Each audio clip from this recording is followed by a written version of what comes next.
Okay, perfect. So here's the link. You can share, guys, on your social media. It's in the private chat. So pretty much the rest of the people is actually able to join us via link on YouTube. Can you see it? Yeah. Okay, perfect. So we are live, and that's perfect. Okay, so what I'm going to do, I'm going to pull the rest of the people temporary out of stage. Just it's temporary. You still can ask questions, guys. Give me a second. Remove. Kimberly, remove.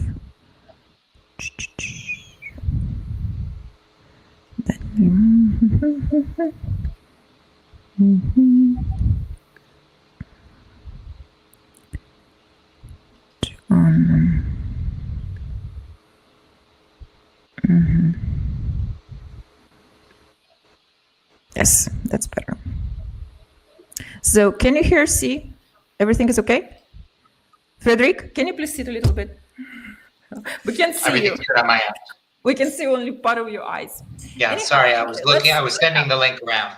Yes, so let's get started, because I believe the best way to do it is just keep conversation going and just ask basic questions and discuss the most important things, because the entire idea EEG in psychiatry, that's such an fascinating subject matter.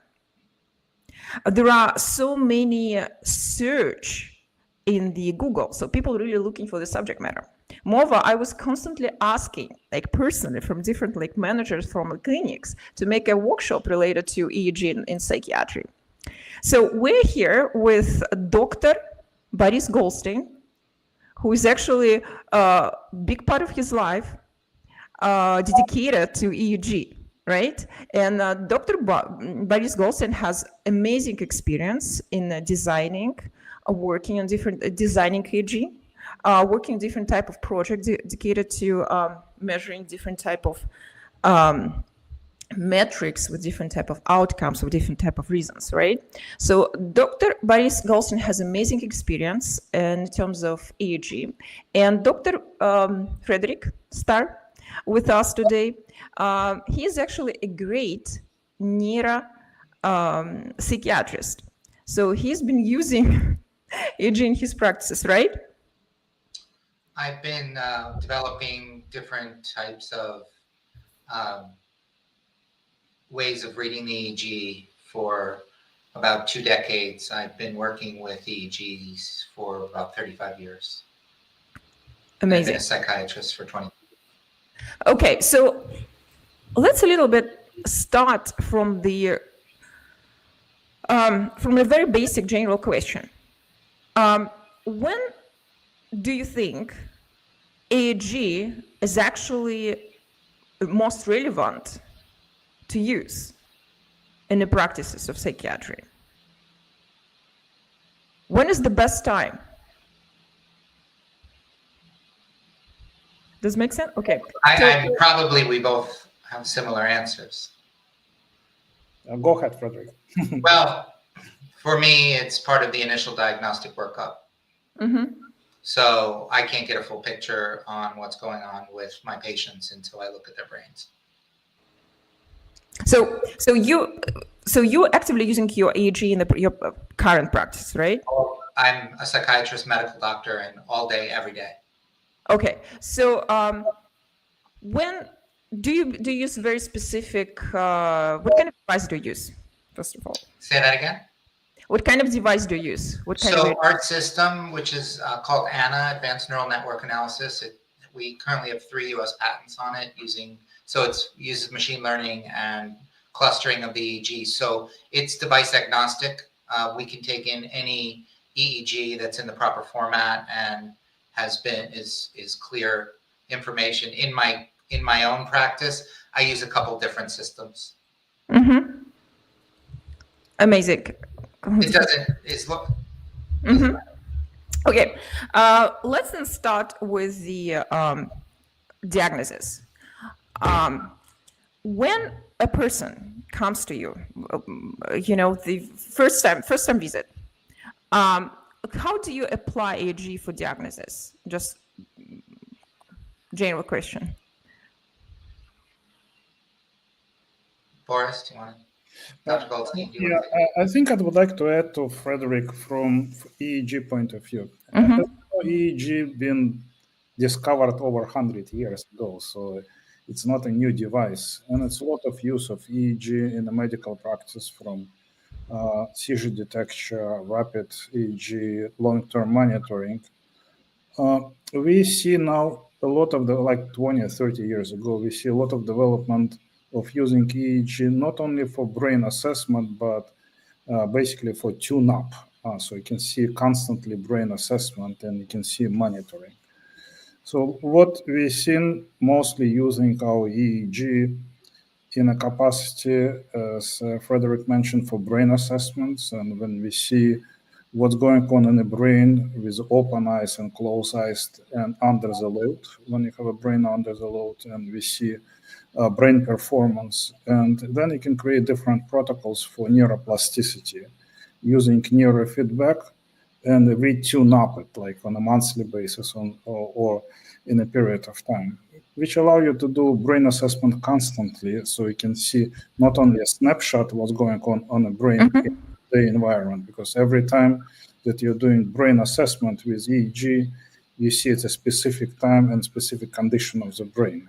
So it's calibrated by itself, and you can see condition, but you can see performance of your brain, and you can see where your patients or your users is improving or doing any changes in the brain or behavior. So let's start with the moment that we have different type of audience here. We have people who have multiple experience. We have people who actually know what to do with EEG. We have people who have no idea how to start finding the right device, etc. So let's start first with very basic questions. Okay, so let's put it this way. I'm a psychiatrist. Okay, and I've heard, I read articles that it can be really interesting, and really has a lot of practical sense. So let's focus on what is the best way to approach, how to find the right equipment. We know that we have nowadays, and you probably aware, there are so many devices, there are so many companies actually designing EEG in all possible ways. There are multiple ways that track information. There are multiple ways that, there are sensors that cover specific parts of the brain. So let's start with the question, how to find the right device, the right brand, how to approach it? I can tell from my side point of view what people are using to choose a device.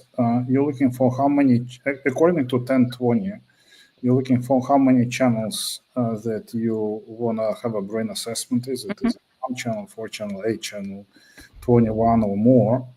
You're looking for quality of the signal and impedance that you'll be using from electrode point of view.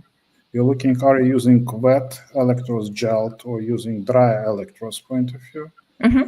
You're looking for capabilities to do remote monitoring or on-site monitoring because your task.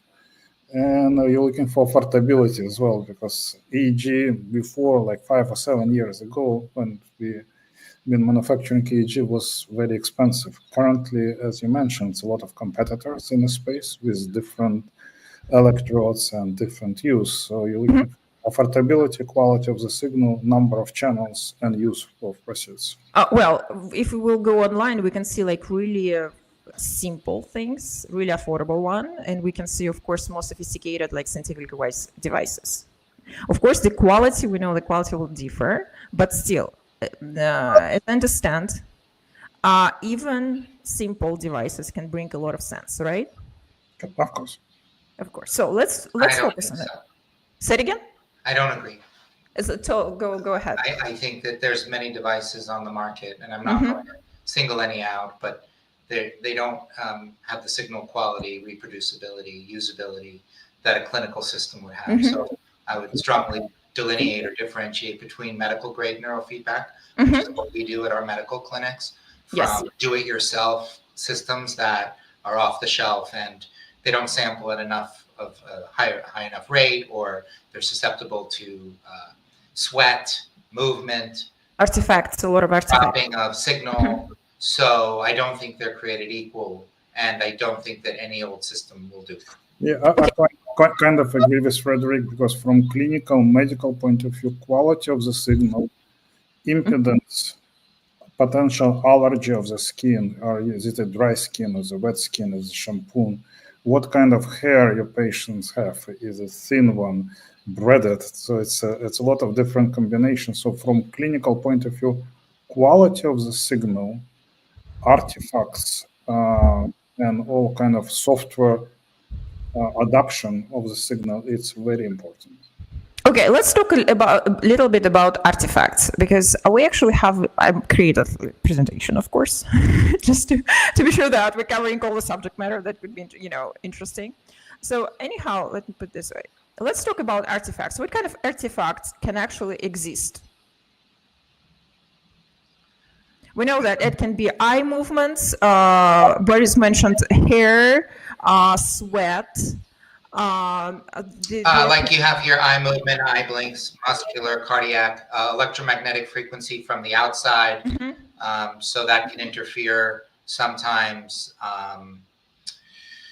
Boris, what else can you think of there? Also movement, clenching of the teeth when you're crossing. Right, swallowing, movement. Okay, and all of it, yes, and all of it, okay. Well, just for the people here that are new to EEG, so EEG stands for electroencephalogram, so it's a measure of the electrical activity that's in the brain. And we have to get through skull, and we have to get through skin, and also muscle. And muscle makes electrical activity itself when you contract your muscles. So that can interfere with the EEG. Okay, so let's talk about chemical part of it. I know that if person has certain certain medication, it can influence big time.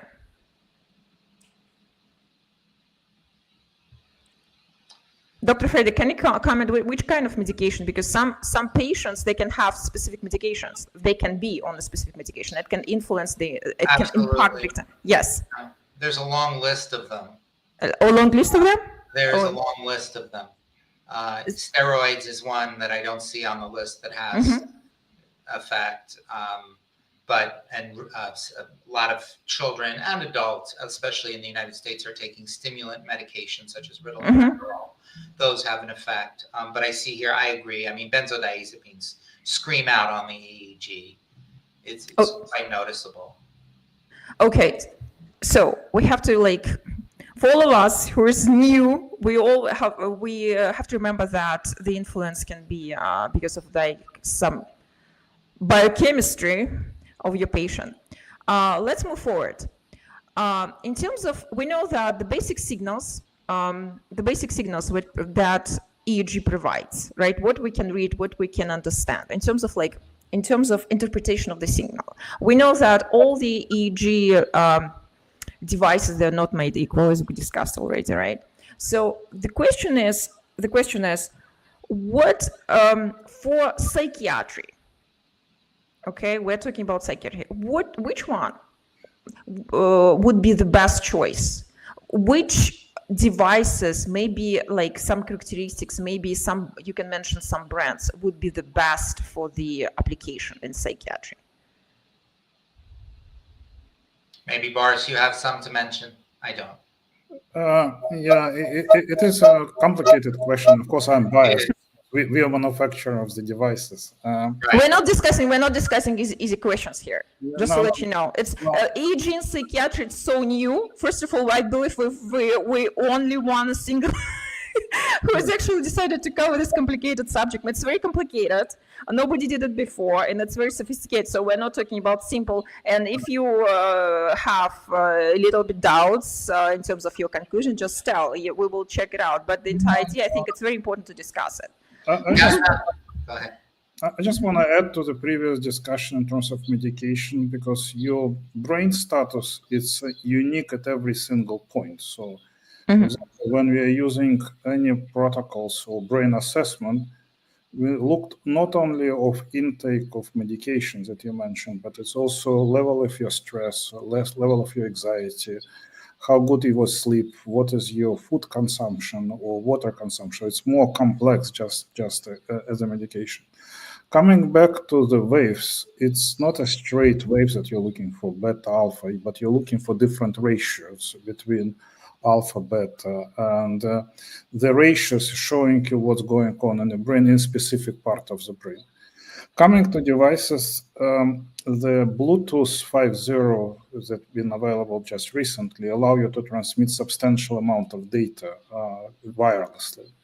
With EEG, you've been connecting to a bunch of wires and you put a bunch of electrodes, and it's taking technician to put EEG.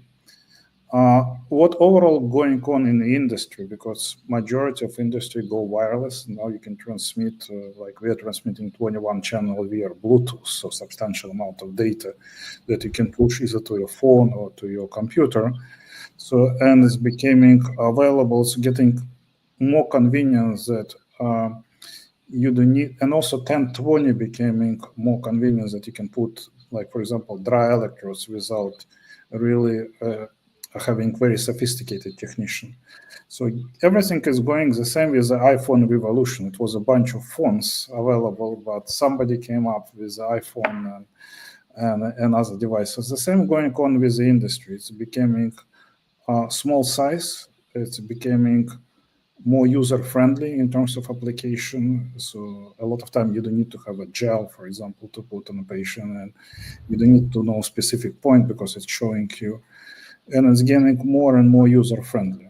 So from a device point of view, it's a lot of manufacturers of different devices, even medical quality. So what you need to take a look, what is the use case that you will be using, and what applications that you will be using. Yes, we're going to discuss we will going to cover a few several most important subject matter in terms of what you mentioned. Okay, Dr. Frederick, I would like to ask you a question. So you mentioned that not, for your perspective, not all devices actually, you basically consider only medical grade devices actually applicable psychiatry, right? So you think that FDA approved. Yeah. So you believe that if we will use something simple, order it online and use it just, very simple, basically limited in terms of measurement, that will be not accurate. That we cannot rely on it because there are so many artifacts. There are so many reasons that could prove us wrong, right? That provide. I think so. Okay, so yes, in terms of, let's talk a little bit about medical grade devices. In your practices, how many people you have? Do you have technician? How many nurses do you have to assist you in? Well, so my company, Minerva, which is spelled with an MYNEURVA. Actually, what we do is we offer the medical grade neurofeedback to medical doctors in their practices, where they can bill their patients, through insurance, so their patients don't have to take a lot of these large fees that I think are often associated with neurofeedback. So again, so you're asking a question. Internally in our organization, we have a number of clinicians that operate all over the world remotely and then work in the different doctors' clinics. So we have clinic in Hong Kong, Slovenia, California, Washington State, New York City, New Jersey, Tennessee. And so in these clinics, that's where our patients would go. So they would see the doctor there, and then we're offering the analysis as well as whatever treatment, not just neurofeedback. So medication sometimes, supplementation sometimes. Yes, thank you so much for the information. Let's move a little bit. You mentioned brain assessment. It's always interesting the way how we can assess the situation. I mean, when I tried to find information online, I found so many different sources in terms of in terms of testing of the patient. Right. So what is your first time visit? How do you approach Like, what is the best, like, the approach to the evaluation, to the brain assessment? Well, so I think EEG is an adjunct as a diagnosis in medicine. It doesn't make a diagnosis. Any test ever makes a diagnosis. So it's part of a comprehensive history, often physical, often including neurological exam, as well as lab testing. And so and also probably genome testing. So we want to get as personalized as we can for the patient's medical treatment. So it's tailored, everything is tailored for each individual. So basically it's very individual. Well, I'd say the results are individual and the treatment outcomes are individual, but the process is not. Okay, so let's start with the first time visit. When a patient visits you first time, how do you approach it? Do you first give them some tests? Huh? I say, what can I do for you? Okay. Yes. So, for example, if a person comes with a specific issue, and person doesn't know, because patient doesn't know his own diagnosis, whatever, right? So, in terms of do you have specific tests, EEG related, that would be correlated, and you would find like that would show you a good picture of the brain situation? What kind of did you develop approaches specific to the tests? Well, we can take a minute of EEG, and then with that minute of EEG and subjective information, come up with a probability ratio that matches a DSM-5 or a ICD-10 coding diagnosis. But that doesn't make a diagnosis. It just gives us a probability, a weighted probability that then gets weighed in with the other information. If a computer says you have ringing in your ears or tinnitus, and you don't have tinnitus, you don't have tinnitus, which is ringing in the ears. It is a diagnosis of symptoms. So you're going too far now, because tinnitus, it's an absolutely different direction, and we're actually, for some of you, it's a big complaint, and it's amazing. It's a big complaint. Tomorrow I have a workshop with the audiologist regarding tinnitus. So if someone would be interested, please join us. I think that when we can see the tinnitus and identify that in EEG, I think using neurofeedback, we probably have 80 to 90% remission rate. So after 20 sessions with tinnitus. So the thing is, we're here trying to focus on psychiatry. So that's something that definitely affects your mental health. Yes. So basically, when patient comes with a certain issue, sometimes it can be just simple tinnitus, right? Sometimes it can be just simple issues with the ears, right? Well, I had a patient who had depression and insomnia, and we did a whole workup on them. It was actually a medical doctor, and then when we put them through the artificial intelligence EEG system, it said they also had tinnitus, and I asked them, "Do you also have tinnitus?" And in the course of the exam, it just didn't come out, and the person said, "Yeah, that's actually the problem, that I don't sleep and I'm depressed all the time." Yes, exactly. It's a big part of it. I mean, I'm totally aware of it, that sometimes people have a lot of sufferings, in terms of mental, psychological health, and then turned out to be absolutely different thing. And that's. Thank you so much for mentioning it. Anyhow, that's why it's so important. Want to just take I think a common case that I think we can all relate to is attention deficit disorder. Yeah, so it's that's why it's so important to have medical grade device. I think so. Yeah. Okay, and different type of professionals involved, because I don't believe that every single psychiatrist will be able to diagnose if there's some. You have to have a team of professionals with different type of background, because I don't think that one average psychiatrist will be able to address all possible issues. I mean, no, I agree. That's why we work with medical doctors. That's yeah, okay. We have a whole team when we work with a patient. So we're just one portion of that, which is the brain health and the brain support. Okay, let's discuss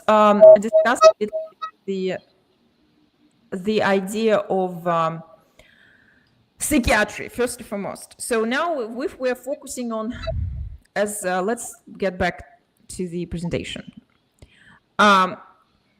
Mood disorders. Okay, so in terms of mood disorders, how EEG can be used and can be applicable in terms of like how you can test, how you can follow the changes in the brain, how the EEG information can help with the finding the right medication, and what is the how it can be helpful in the tracking of the outcomes. Can you comment on it a little bit? I think I've been talking for a long time, Dr. Goldstein. It's okay, Frederick. Your doctor's majority doctor questions. Go ahead. No, go ahead with a mood disorder. I mean, here, one thing is I feel like, and I don't know, I'm going to ask you your question. I'm going to ask you on this. I think that a lot of times when we see benzos, they sometimes look like bipolar depression in that beta band. So there's a differentiating factor because we saw before that there was the beta activity in benzodiazepines, right? So I personally generally am looking at medications and other more accepted traditional treatments for bipolar, especially bipolar 1. I mean, maybe if there's other symptoms related to it. And am I getting an EEG? Yeah, because I want to rule out traumatic brain injury, which often presents, can present as mania or other things there. With regards to depression, I think that's evident, especially with alpha asymmetry, although I think I've seen some papers recently that have been trying to refute that. I'm not sure I agree with it. I think that is present, the frontal alpha signature in depression. So I think with medication use and seeing if the medication benefits the patient. So by using EEG, can track progress. By using EEG, it's possible to get an understanding of what medication might be not necessarily useful, but I'd say might produce side effects. So there's some EEG profiles in attention deficit disorder where stimulants aren't going to work as well. Just speaking extemporaneously, that would be my answer. Yeah, I think from EEG point of view, EEG by itself is not doing diagnostics. So it's a tool that you can use, and it can use for either assessment or traceability. For example, in our system, we made it open source. We have an open source SDK that you can create your own application, or we have an open source to create your own protocols. Every doctor have a different opinion in terms of what to diagnose and how to treat it. That's why we did it open source and get an ability for doctor to create their own protocols. I think with AI coming on board, it will be probably get more efficient, but the final decision anyway is by the doctor or team of professionals, because you need to think about in consideration one of EEG, but all another factors before you're making diagnostic or you're making a treatment plan. So it sounds like we both agree that it's not going to be used as a standalone diagnostic instrument, but used in conjunction with good analysis and history and performance data and other data to then come to some potential conclusion. Especially for this kind of mood prediction stuff or mood traceability, it is a complicated subject. Mm-hmm. Did we lose our host? I think so.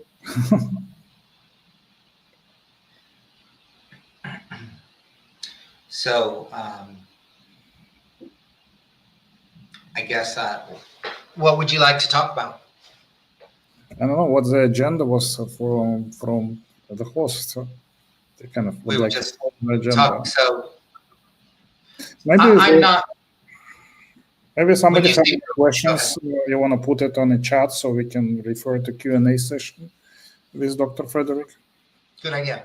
And with protocols, I guess what you're saying is that the doctors can make their own neurofeedback protocols. Yeah. Right.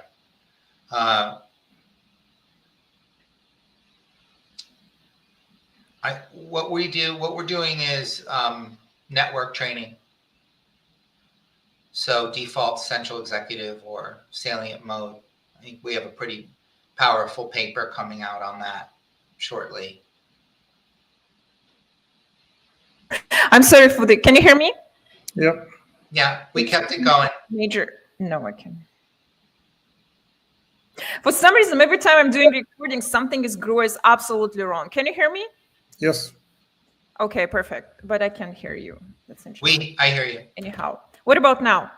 Yes. We hear you. Okay, so let's discuss. Can say something again? Can you tell me something? Hi. Sure. Because I can't hear you. It's interesting. So tell a little bit. Can you hear me again? No. Yes. You can. Okay, Oh, I but hear I you. can't Yes, hear you. I hear you. But I can hear you. Anyhow, that's ridiculous.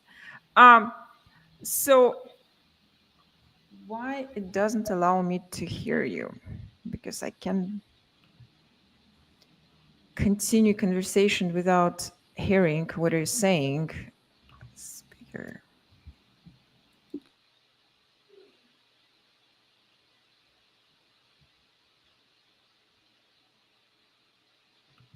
What about now?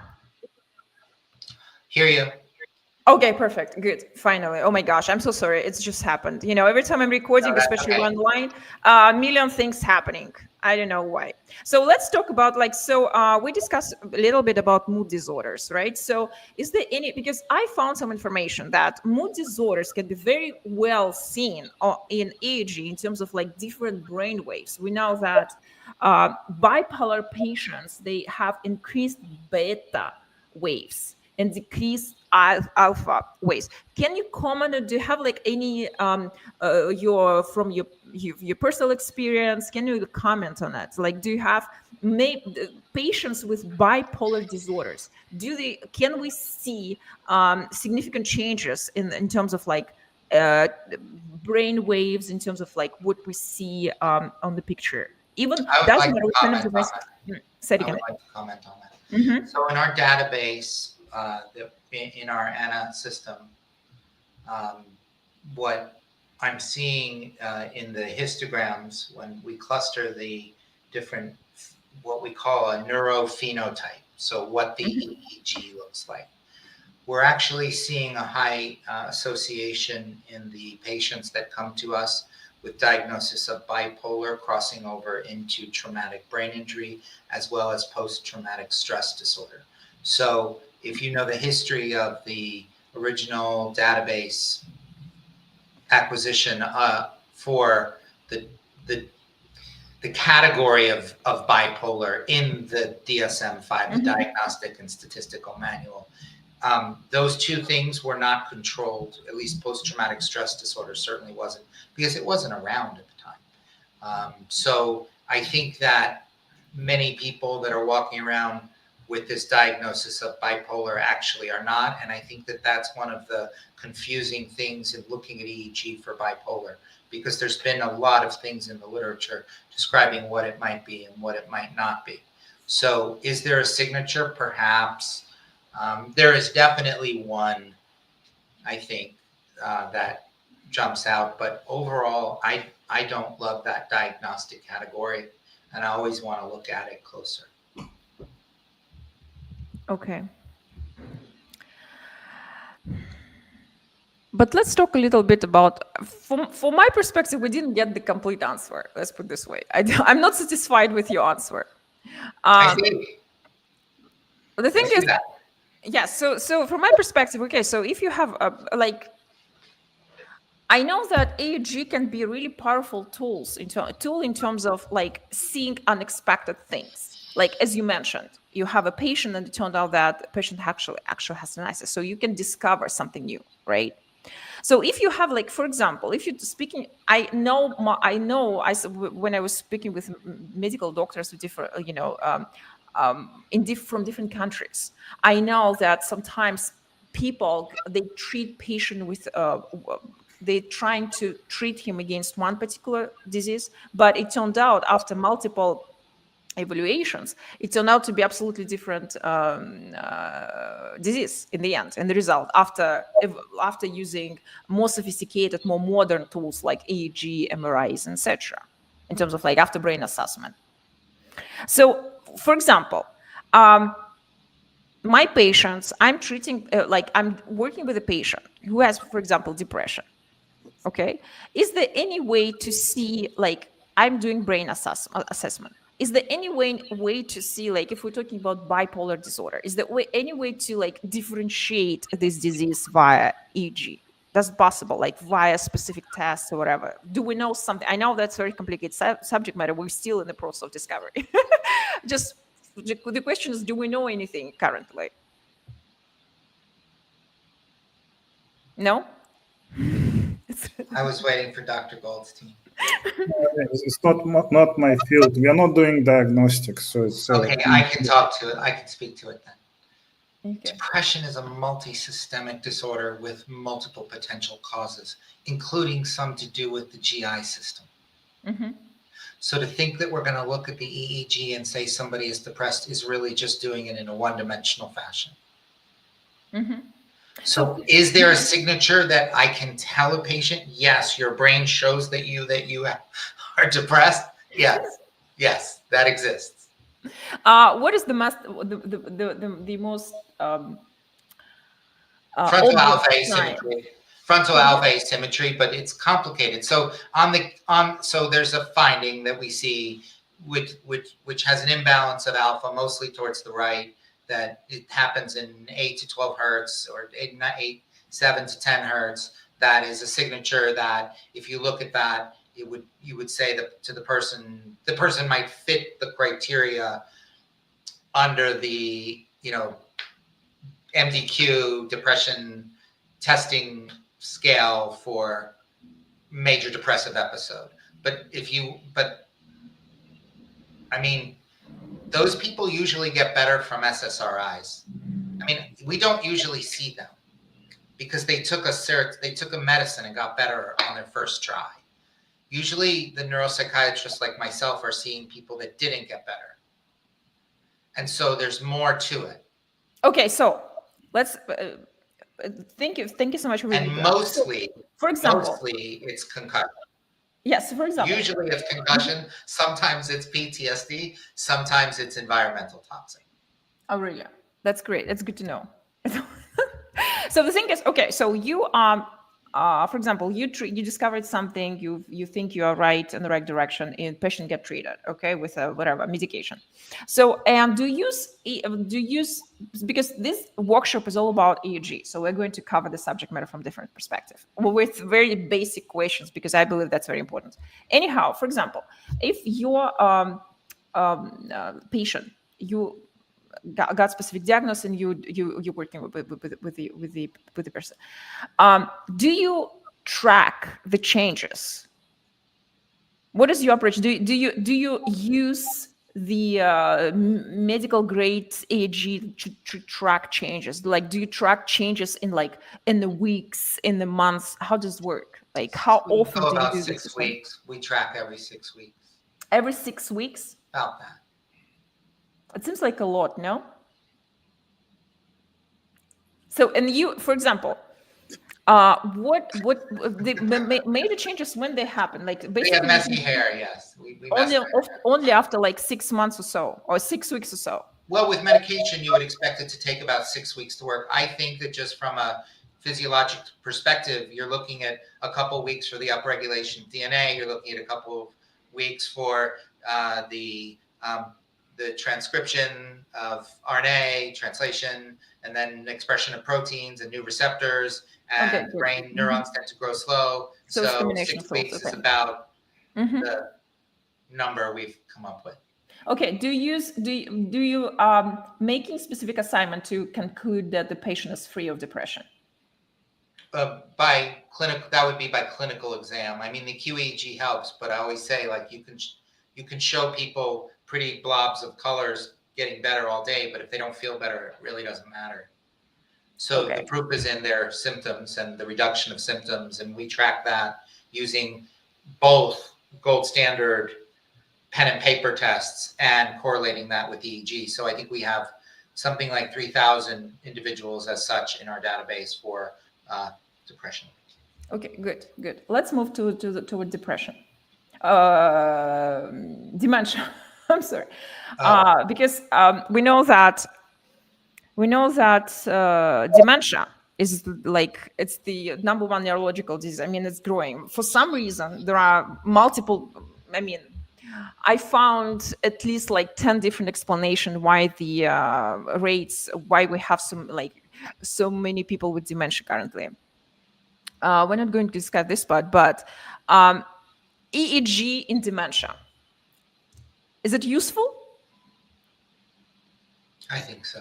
It is one of the tools again. So EEG is not a miracle pill. No. I know it. That's why we're covering very specific subject matter. So I would like to know, like, EEG specifically, yes, it's one of the tools that you're doing toward measuring dimension, measuring your progress. Also, from neurofeedback point of view, it is a lot of different techniques and games and audiovisual stimulus that you can use, and use EEG to see how the performance is in terms of concentration or training of the brain. And it's usually 3 to 4 weeks process that you can see the progress when you're doing neurofeedback.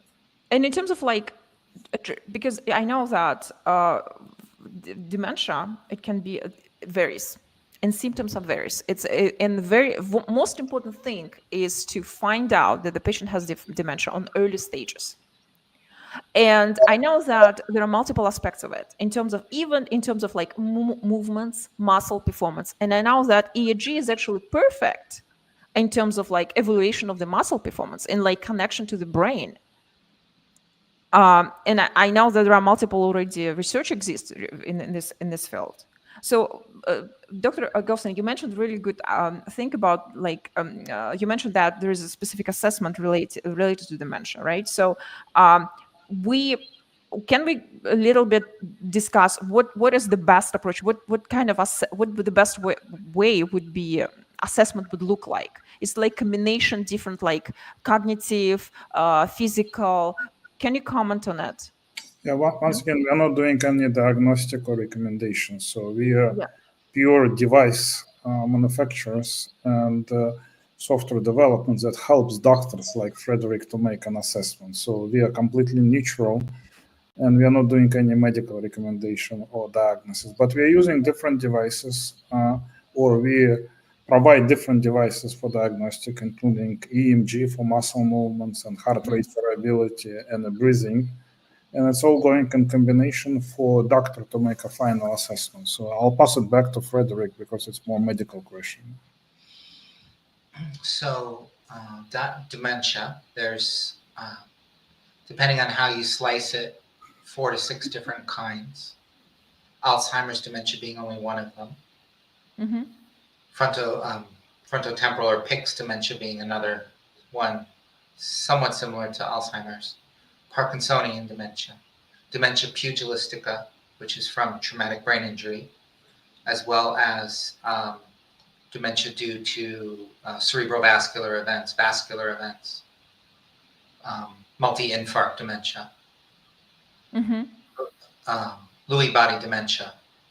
So, so using EEG here to me is integral in being able to assist an individual or their families in getting some more insight beyond what they're generally getting with traditional and just neurologic testing. I think that Alzheimer's dementia is something that can be seen and identified with QEEG very early, even 5 years, well, when someone's in stage 1. And I think that there's a gradient of changes. I can, if you want me to get specific, I can. I see decreased relative power theta in the central areas. I see hypocoherence frontally in the early stages, in alpha, beta, and then it seems to progress to what I call the butterfly pattern, where you see very specific ridges across both ears in the beta and high beta. And then as that progresses further to advanced Alzheimer's dementia, we see the same thing in delta and theta. So I think it's a wonderful, I mean, for psychiatrists, for a medical doctor, it's a fantastic tool for tracking. Yeah, especially taking into consideration that you can find something serious on early stages. So that's extremely important. You really can help, save basically people, right? Well, I think that in those cases, neurofeedback, unless we're talking about stage 1 or stage 2, is not a standalone. We will, in some of our clinics, employ everything from neuropeptide infusions, which help with neuroplasticity, to stem cells, which also seems to help maybe reduce or slow the process. I think inflammation plays a role, very big role in dementia and brain function. That's good to know. We know that that's very complicated subject matter. I think that's what I said. Yes, but it's very important to cover on what we have now, because that's very interesting, unique subject matter. Let's talk a little bit about addiction, because I know that we all know that addiction is actually a very serious issue. And we know that the numbers, statistics tell us that there are so many people in the United States and globally who actually suffer from different type of substance abuse, alcohol abuse. So, and I found out, I mean, I'm not like, you can consider me like professional in this particular area, but I found a lot of information regarding that. People that EEG signals, like you can find a lot of information regarding the situation in the head. If people has addiction, you can see it in EEG. Is it true? Can you, Dr. Frederick, can you comment? If they are under the influence? If they addiction, they have substance addiction. If they're actively using, or if they're, well, like I can certainly tell if somebody's intoxicated.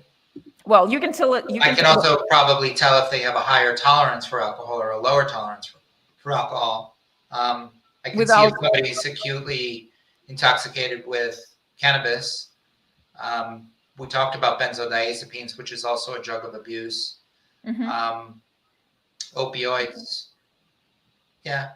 So let's talk but about, I don't generally get people that are getting brain scans usually aren't like getting drunk before they get the brain scan. So let's talk about changes in the brain waves. How differ? How people with addiction, how their brain waves changes with addiction? What you can see, like a person is addicted. Like we're not talking about like temporal intoxication, we're talking about like long-term addiction. Okay, so what kind of like changes? Depends on the drug. Depends on the drug. But yeah, I mean, if we pick alcohol,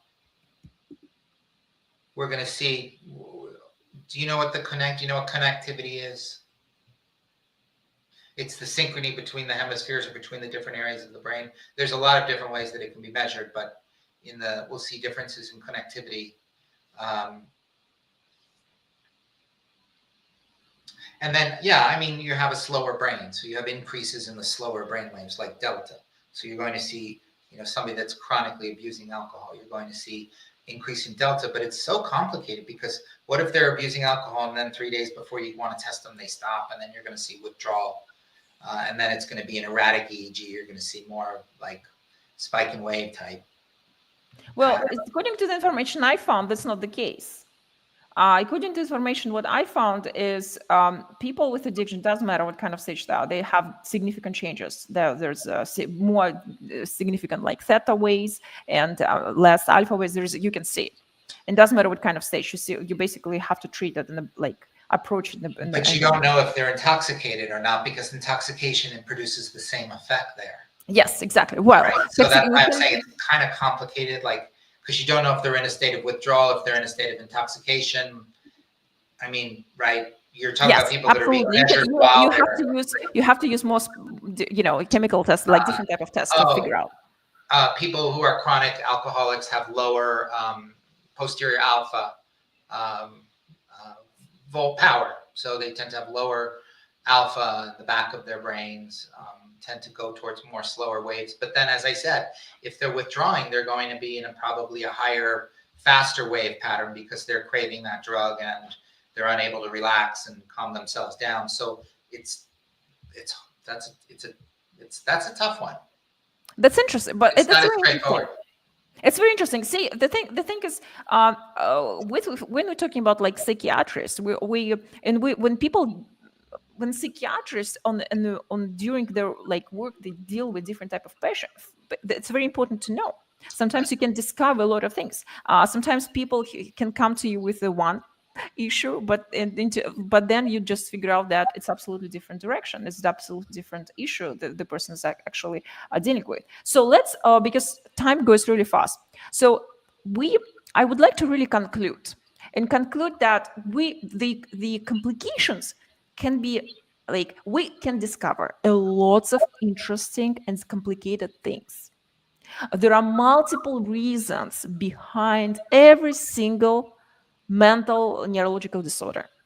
And that's why it's so important to use medical grade devices and use a team, right? So if we're like assessing or using in one limited scale in one particular office, it will not provide appropriate results. You have to have a professional team that will able to provide feedback and help you with the actual evaluation, right? As I understood, your company is actually dedicated to it, right? Your company? Me or Dr. Goldstein? Dr. Frederick, I'm talking to. We want to deliver the best quality EEG neurofeedback treatment recommendations that could be available for anyone to help people's loved ones. Yeah. And I'm going to say, like, do you cook? Do you like to cook? Yes, sometimes, yes. What kind of knives do you use? Oh, different. Because exactly. I have from Japan. I mean, there's knives. And does the knife in an unskilled person make a better dish than you, who knows how to make the dish? No. So I think that people get focused on what type of equipment and not who's using it and how much expertise they have. So like, I think Dr. Goldstein has really, you have a system that does medical grade EEG acquisition, right? But if somebody doesn't know how to use it or place it properly, we're going to have junk data. So your recommendation is to be very careful with choosing the right people who would do it and have professional team who would evaluate the results. And the right equipment. The right equipment. And basically, it's more complicated. I thought, honestly, when I was organizing a workshop, we will simplifying things for people, and we're just. Is there any? Can you give us recommendations in terms of maybe there are, like services, companies who does the job the best, who would provide this type of services for psychiatrists? Well, I think BrainBit makes very good EEG equipment, and I think Minerva is a great company for the delivery of remote EEG services, QEEG services as well. And I think from education point of view, so psychiatrists, from neurofeedback courses point of view, I recommend True Bear Academy and Successful Practitioners. Couple of companies who provides training, education for neurofeedback. And you literally have to, I'm pretty sure that you have to really have a really great team in terms of like evaluation of the neurofeedback. So it should be like professional people with different type of backgrounds, right? I mean, with different concentration in MD. We mentioned that it can be like when people come with depression, it can be just simply audio issue. It can be tendencies. Do you mean for the initial evaluation? For understanding, for interpretation of the signal. I don't know why any patient would not go to an MD for their initial or for their mental health evaluation, because they're going to look at the medical causes, the biochemical causes, all of the underlying causes as well. And then if then the person is appropriate, know where to send them to get audiology treatment like you're going to speak to tomorrow, or EMDR therapy for trauma, or physical therapy like for Parkinson's.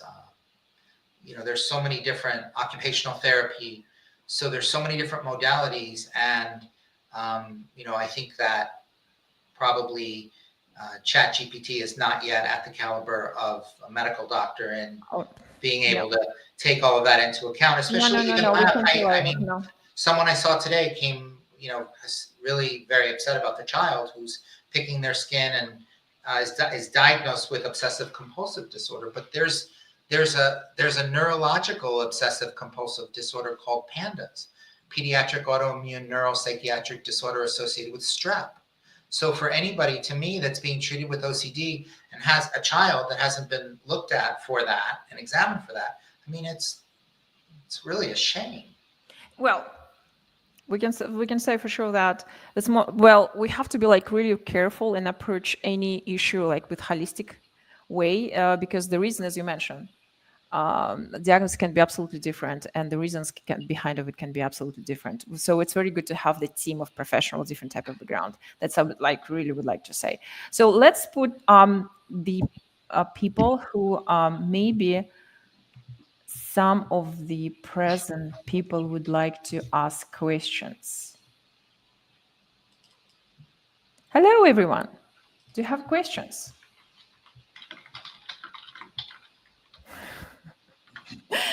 Maria, no? No? This is Dr. Vittori, Dr. Boscarello, Dr. Cano. Would you like to add something? If you have something special to add to the subject matter? Is it seems something interesting to you? Maybe there's something we didn't discuss, because honestly, my goal as a founder of Human Brain Expo, I'm trying to bring different type of professional, discuss different type of subject matter in this easy question answers workflow, because usually doctors, they're not accessible. It's very hard to get information we need. If we have very interesting subject matter, which is very popular, it's very hard to get real-time answers. And we're here to provide this type of services, just basic access to the information, access to the real doctors, access to the data people need. So Daniel, Karen, Alberto, do you have any questions? Maybe you would like to add, maybe you would like to comment or recommend something. No? In terms of recommendation, I don't think I can really speak on recommendations or questions. Nothing really comes up right now, to be honest.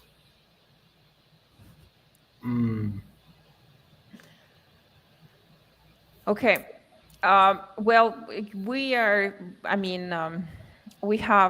probably can contact Dr. Frederick if you need something in the professional settings. You basically can send email. You have basic LinkedIn contact of Dr. Frederick and Dr. Boris Kalstein. You can ask them directly in the chat, in the private messaging, for sure. Okay, thank you so much. Thank you so much. For me, I found a lot of interesting aspects. Let's put it this way. I discovered a lot of interesting things. And thank you so much for bringing so much knowledge, details. For me, it was very interesting. I believe that helpful for a lot of people. Thank you so much for being with us. Thank you so much. Thanks for having us. Okay, thank you.